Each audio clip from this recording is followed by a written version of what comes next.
Hola. Bienvenidos al canal Misterio Desconocido. Mi nombre es Javier, les invito a suscribirse al canal. Esperando que mis videos sean de su agrado, para poder seguir emitiéndoles temas relacionados con el misterio. Si es así, pongan manito arriba y dejen sus comentarios para poder mejorar mis videos. Hoy tenemos un tema que espero les guste. Comencemos.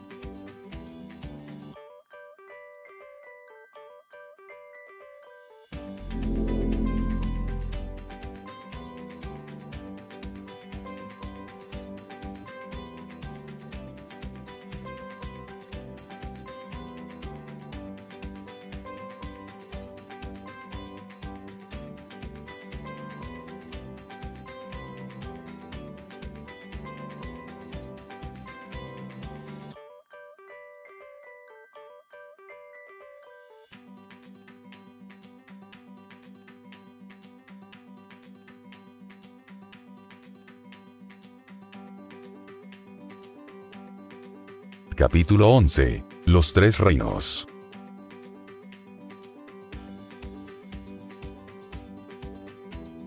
Los minerales y las plantas. ¿Qué pensáis de la división de la naturaleza en tres reinos, o bien en dos clases, los seres orgánicos y los seres inorgánicos? Algunos conceptúan que la especie humana es una cuarta clase. ¿Cuál de tales divisiones es la correcta? Todas son buenas. Depende del punto de vista adoptado. En su aspecto material solo hay seres orgánicos e inorgánicos. Desde el punto de vista moral, en cambio, existen evidentemente 4 grados. Esos 4 grados poseen, en efecto, caracteres bien definidos, aun cuando sus límites parezcan confundirse. La materia inerte, que integra el reino mineral, no posee en sí más que energía mecánica. Las plantas, compuestas de materia inerte, se hallan dotadas de vitalidad. Los animales, formados asimismo de materia inerte y provistos de vitalidad, poseen además una especie de inteligencia instintiva, limitada, pero sin conciencia de su existencia y de su individualidad. Por su parte, el hombre, que tiene cuanto hay en plantas y animales, domina a las otras clases por medio de una inteligencia especial, que le da la conciencia de su porvenir, la percepción de las cosas extramateriales y el conocimiento de Dios. ¿Tienen las plantas conciencia de su existir? No, pues no piensan. Solo poseen vida orgánica. ¿Las plantas experimentan sensaciones? ¿Sufren cuando se las mutila? Las plantas perciben impresiones físicas que actúan sobre la materia, pero no tienen percepciones. En consecuencia, no experimentan la sensación del dolor. La fuerza que atrae a las plantas unas hacia otras, es independiente de su voluntad. Sí, visto que no piensan. Se trata de una fuerza mecánica de la materia que obra sobre la materia. Las plantas no podrían oponerse a ella. Ciertas plantas, tales como la sensitiva y la dionea, por ejemplo, tienen movimientos que denotan gran sensibilidad, y en ciertos casos una especie de voluntad, como sucede con la segunda de las nombradas, cuyas hojas aprisionan al insecto que acude a posarse en ellas para libar su zumo, y al cual la dionea parece tender una trampa para después matarlo. Esas plantas están dotadas de la facultad de pensar. Poseen voluntad. Constituyen una clase intermedia entre los reinos vegetal y animal. ¿Son una transición de uno a otro de esos reinos? En la naturaleza todo es transición, por el hecho mismo de que nada es semejante y, sin embargo, todo se relaciona. Las plantas no piensan y, por consiguiente, carecen de voluntad. La ostra que se abre, así como todos los zoófitos, están desprovistos de pensamiento. Solo hay en ellos un instinto ciego y natural. No hay en las plantas, como en los animales, un instinto de conservación que las mueva a buscar lo que pueda serles útil, y a sustraerse de lo que sea capaz de dañarlas. Es, si así se quiere, una especie de instinto. Depende de la extensión que se conceda a este vocablo. Pero es puramente mecánico. Cuando en las operaciones químicas veis unirse dos cuerpos, es porque son compatibles, vale decir que hay entre ellos afinidad. Pero no denomináis instinto a esto. En los mundos superiores, son las plantas, así como los demás seres, de una naturaleza más perfecta.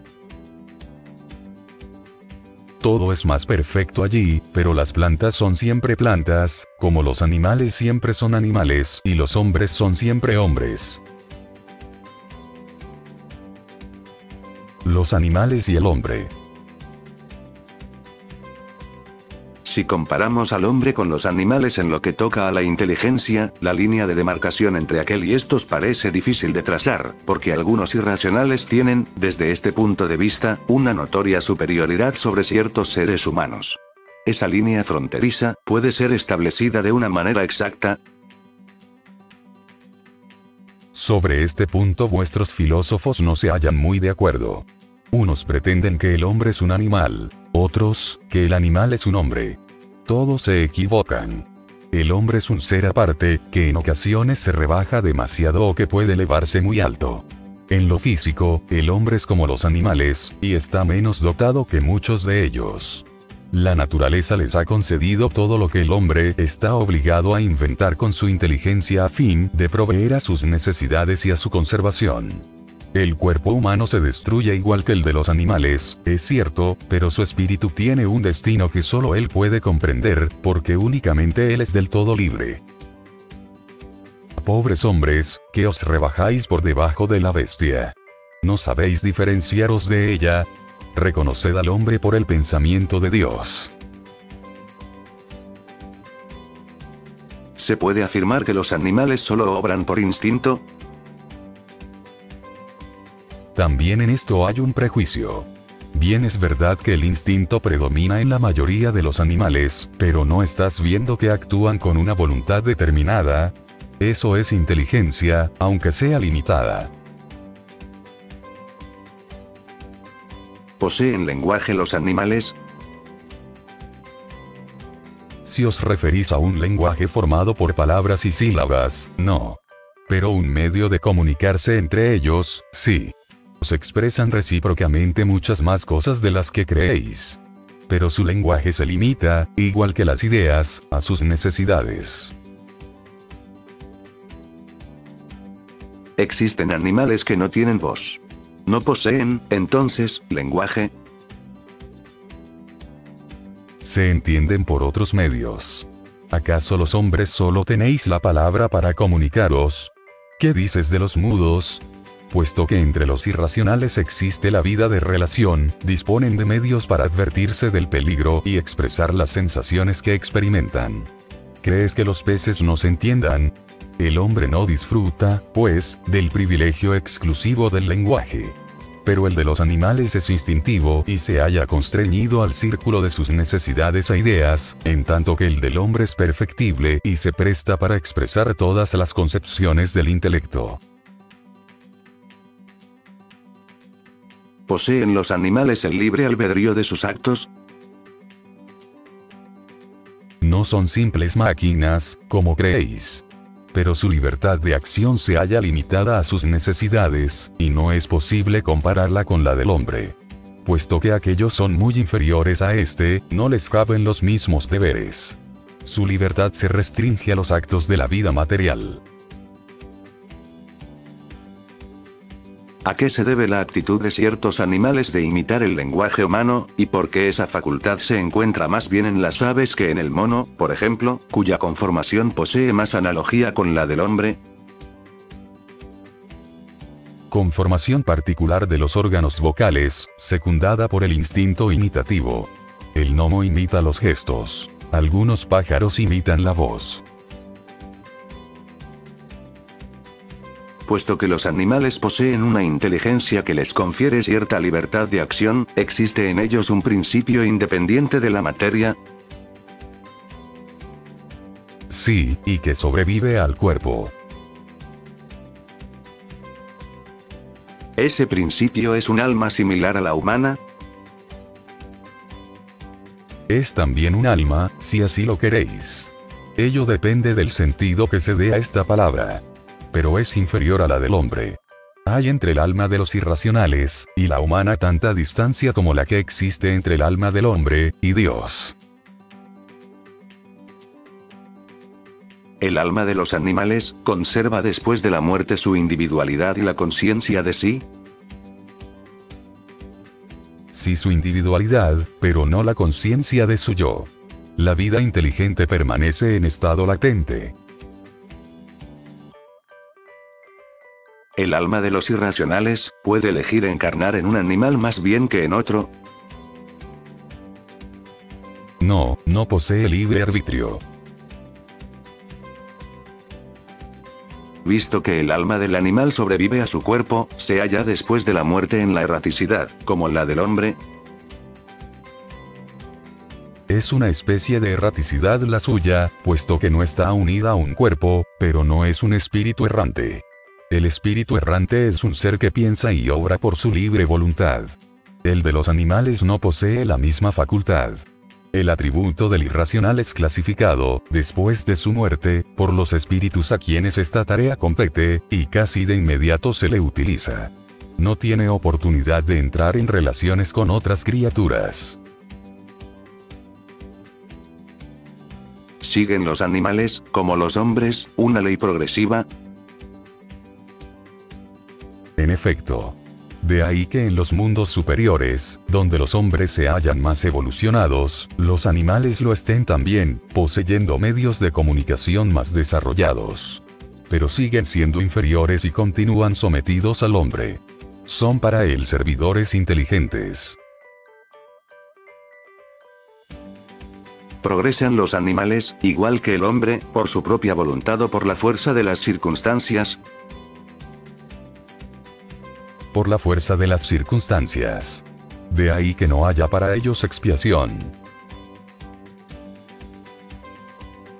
¿En los mundos superiores, conocen los animales a Dios? No. El hombre es para ellos un dios, como en lo antiguo los espíritus eran dioses, para los seres humanos. Puesto que los animales, aun los perfeccionados de los mundos superiores, siguen siendo inferiores al hombre, de ello resultaría que Dios habría creado seres inteligentes perpetuamente destinados a la inferioridad, lo cual parecería estar en desacuerdo con la unidad de miras y de progreso que en todas sus obras se observa. En la naturaleza todo se eslabona por vínculos que no podéis aún aprender, y las cosas que en apariencia son más disparatadas tienen puntos de contacto que el hombre, en su actual estado, no llegará jamás a comprender. Mediante un esfuerzo del intelecto puede entreverlos, pero solo cuando su inteligencia haya adquirido todo su desarrollo y se vea libre de los prejuicios del orgullo y de la ignorancia podrá ver con claridad en la obra de Dios. En el ínterin, sus limitadas ideas hacen que vea las cosas desde un punto de vista mezquino y estrecho. Sabed bien que Dios no puede contradecirse y que todo en la naturaleza armoniza por leyes generales que jamás se apartan de la sublime sabiduría del Creador. Así pues, la inteligencia es una facultad común, un punto de contacto entre el alma de los irracionales y la humana. Sí, pero los animales solo poseen la inteligencia de la vida material. En el hombre, el intelecto le confiere la vida moral. Si se consideran todos los puntos de contacto existentes entre el hombre y los irracionales, no cabría pensar que el ser humano posea dos almas, a saber, el alma animal y el alma espírita, y que si no tuviera esta última podría vivir igual que las bestias. Dicho de otro modo, no se puede pensar que el animal es un ser semejante al hombre, excepto que no posee el alma espírita, de lo cual no resultaría que los instintos buenos y malos del hombre serían el efecto del predominio, en él, de una de esas dos almas. No, no tiene el hombre dos almas. Pero el cuerpo posee sus instintos, que son el resultado de las sensaciones de los órganos. Solo hay en él una doble naturaleza, la naturaleza animal y la espiritual. Por su cuerpo, participa de la naturaleza de los animales y de los instintos que a estos caracterizan. Por su alma, participa de la naturaleza de los espíritus. De manera que, además de sus propias imperfecciones, de las que debe el espíritu despojarse, tiene que luchar también contra la influencia de la materia. Así es.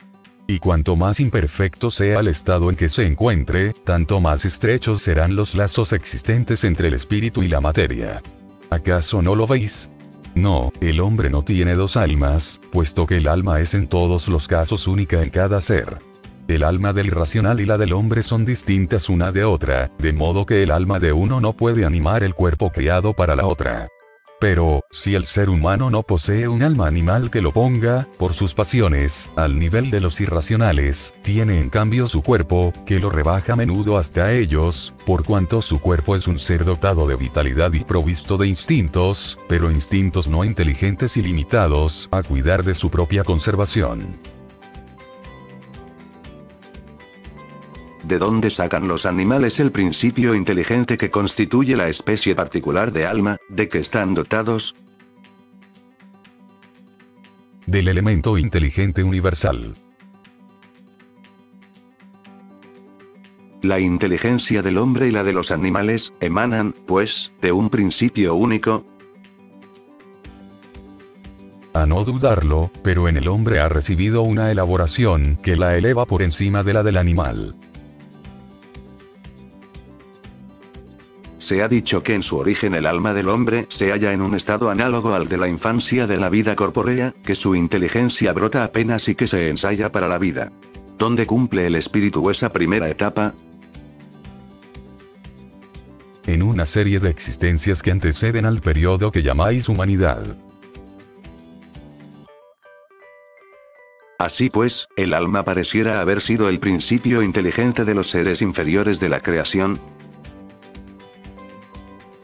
¿No hemos dicho ya que en la naturaleza todo se eslabona y tiende a la unidad?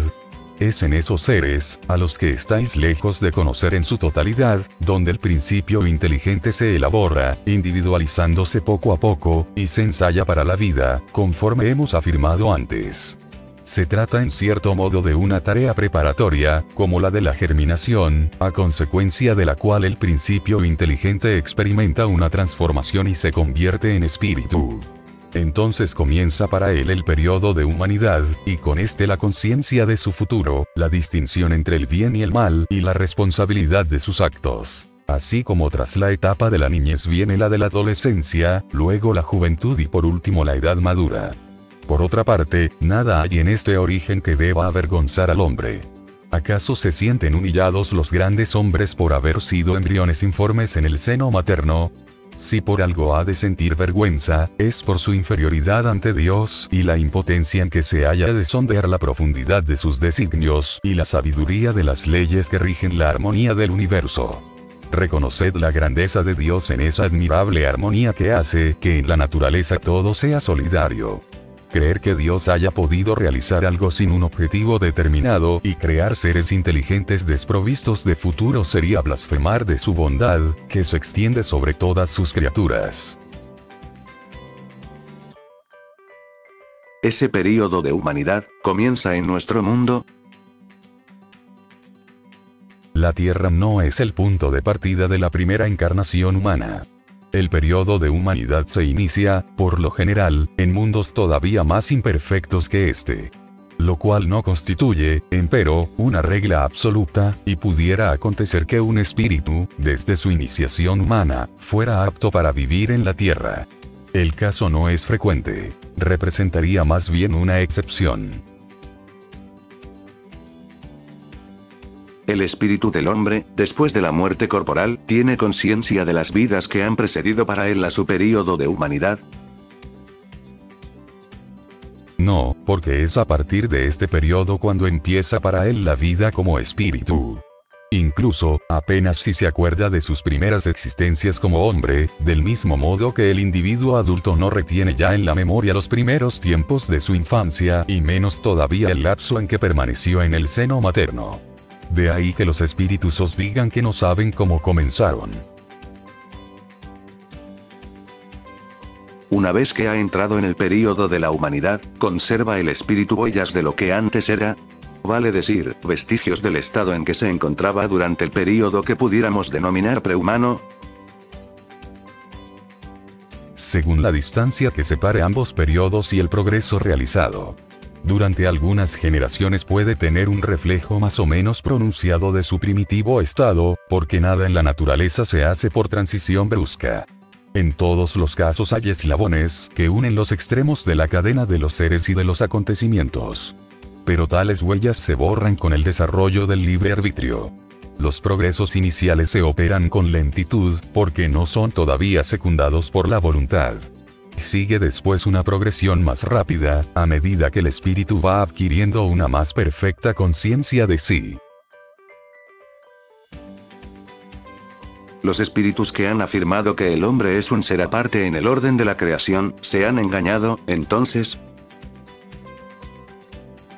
No, pero la cuestión no había sido aún desarrollada, y además hay cosas que solo a su tiempo pueden venir. El hombre es, en efecto, un ser aparte, por cuanto posee facultades que le distinguen de todos los demás seres y tiene otro destino. La especie humana es la que Dios ha escogido para la encarnación de los seres que pueden conocerle. Metempsicosis. Nota. La metempsicosis es una antigua doctrina filosófica griega basada en la idea tradicional de la constitución triple del ser humano, espíritu, alma y cuerpo, que afirma el traspaso de ciertos elementos psíquicos de un cuerpo a otro después de la muerte. Por otra parte, hablando bajo los conceptos del espiritismo, no existe una diferencia entre alma o espíritu. El espiritismo lo define así: alma o espíritu, periespíritu, y cuerpo físico. La comunidad de origen, en el principio inteligente, de los seres vivos, no significa la consagración de la doctrina de la metempsicosis. Dos cosas pueden tener un mismo origen y no asemejarse en modo alguno más tarde. ¿Quién reconocería al árbol, con sus hojas, flores y frutos, en el germen amorfo contenido en la semilla de donde él salió? Tan pronto como el principio inteligente alcanza el grado necesario para ser espíritu y entrar en el periodo de humanidad, deja de tener relación con su primitivo estado, y solo es, respecto del alma de los animales, lo que el árbol respecto de la simiente. En el hombre solo queda animal el cuerpo, así como las pasiones que nacen de la influencia de este y el instinto de conservación inherente a la materia. No se puede aseverar, pues, que ese hombre sea la encarnación del espíritu de determinado animal, y por tanto la metempsicosis, tal como se la entiende, no es exacta. ¿El espíritu que animó el cuerpo de un hombre, podría reencarnar en el de un animal? Esto sería retrogradar, y el espíritu no retrocede. El río no se remonta hacia su fuente. Por muy errónea que sea la idea en que se basa la metempsicosis, no será el resultado del sentimiento intuitivo, de las diversas existencias del hombre. Ese sentimiento intuitivo se encuentra en tal creencia como en otras muchas. Pero, como sucede con la mayor parte de ideas intuitivas, el hombre lo ha desnaturalizado. La metempsicosis sería verdadera si se entendiese con esa palabra la progresión del alma de un estado inferior a uno superior, en el que adquiriría desarrollos que transformaran su naturaleza. Pero dicha doctrina es falsa si se la interpreta como transmigración directa del animal al hombre, y viceversa, lo cual implica la idea de una retrogradación o fusión. Ahora bien, como quiera que tal fusión no puede tener lugar entre los seres corporales de una y otra especie, ello indica que se encuentran en grados no asimilables, y que lo propio debe ocurrir con los espíritus que los animan. Si un mismo espíritu pudiera animarlos alternativamente, se seguiría de esto una identidad de naturalezas que se traduciría en la posibilidad de su reproducción material. La reencarnación que enseñan los espíritus se funda, por el contrario, en la marcha ascendente de la naturaleza y en la progresión del hombre dentro de su propia especie, lo que no le quita nada de su dignidad. En cambio, lo que sí lo rebaja es el mal uso de las facultades que Dios le ha concedido para su adelanto. Sea como fuere, la antigüedad y universalidad de la doctrina de la metempsicosis, así como los hombres prominentes que la han profesado, prueban que el principio de la reencarnación tiene sus raíces en la naturaleza misma. Estos son, pues, argumentos en su favor más bien que contrarios. El punto de partida del espíritu es una de las cuestiones que se relacionan con el principio de las cosas y que están en el secreto de Dios. No es dado al hombre conocerlas de una manera absoluta, y a este respecto solo pueden hacerse conjeturas, elaborar hipótesis más o menos probables. Los espíritus mismos se hallan lejos de conocerlo todo. Y acerca de lo que no saben pueden ellos también sustentar opiniones personales más o menos sensatas.